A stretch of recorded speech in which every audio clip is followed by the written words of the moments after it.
5 বছরের মতো আমি এখানে প্র্যাকটিস করছি, এখানে ছিলাম।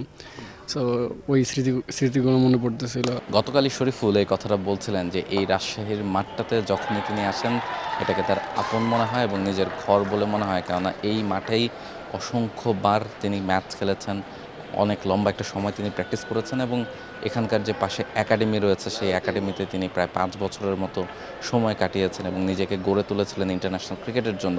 ফলে এই রাজশাহীর মাঠে যখনই তিনি আসেন ফলে এটা তার নিজের ঘরের মাঠের মতোই মনে হয় এবং নিজের ঘরের মাঠকে যেভাবে ব্যবহার করতে হয় শরীফুল আজকে সকালে তার ম্যাচের সাউথ জোনের বিপক্ষে ঠিক সেভাবেই ব্যবহার করেছেন।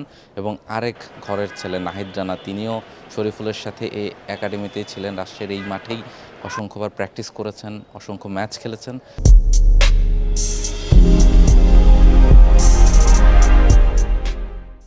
ফলে এই যে দুই পেসার দুজনে মিলেই কিন্তু সাউথ জোনকে নাকানি চুবানি খেয়েছেন। সকালবেলা প্রথম যে 5টা উইকেট সাউথ জোনের পড়েছে, প্রথম যে 5 ব্যাটার আউট হয়েছেন প্রত্যেকটা উইকেটই গেছে এই দুই পেসারের কাছে।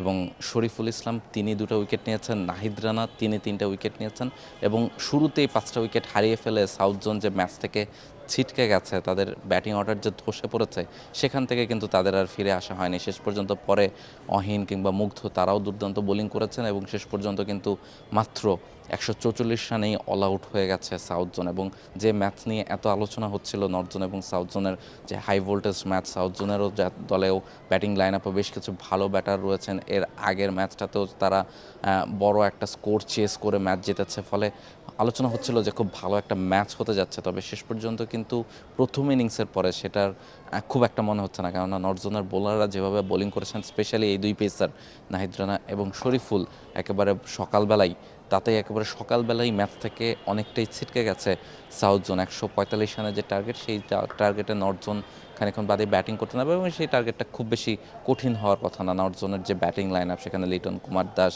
তানজিদ তামিম কিংবা নাজমুল হোসেন শান্তর মতো স্টার প্লেয়াররা রয়েছেন, ন্যাশনাল টিমের আকবর আলী রয়েছেন ফর্মেট। ফলে সব মিলিয়ে কাজটা খুব একটা কঠিন হওয়ার কথা না, তবে নর্থ জোনের হয়ে আসল কাজের কাজ যেটা করে দেওয়ার কথা সেটা করে দিয়েছেন এই রাজশাহীর দুই সন্তান, বা রাজশাহীকে যারা ঘরের মাঠ বলে মনে করেন সেই দুই পেসারই।